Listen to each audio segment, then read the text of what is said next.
তাহলে ফাইনালি চলে আসলো শাকিব খানের অর্থাৎ দরদ সিনেমার সেকেন্ড টিজার। এটাকে টিজার বলাই চলে। এই শাকিব খান কোথায় ছিল এতদিন? সত্যি বলতে গেলে দুর্দান্ত একটা টিজার দেখলাম।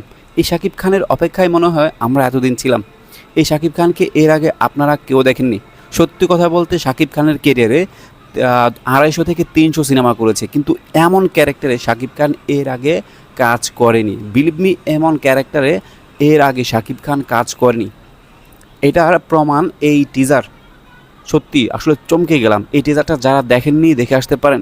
টিজারে কি ডায়লগ ডেলিভারি ভাই! যে আমার স্ত্রীর মুখে হাসি ফোটাবে সে আমার দোস্ত, আর যে আমার স্ত্রীর হাসি কেড়ে নেবে সে আমার জানে দুশ্মন। কি ডায়লগ! আমি দোলমিয়া। What is Shakib Khan! আসলে এই শাকিব খানের অপেক্ষায় আসলে এতদিন আমরা ছিলাম।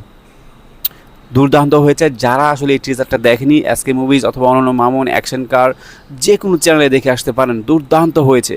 এবং যারা যারা দেখেছেন লাইক দিয়ে দেন, এবং যারা দেখেননি দেখে এসে অবশ্যই কমেন্টস করবেন কেমন লাগলো আপনাদের কাছে। ধন্যবাদ সবাইকে।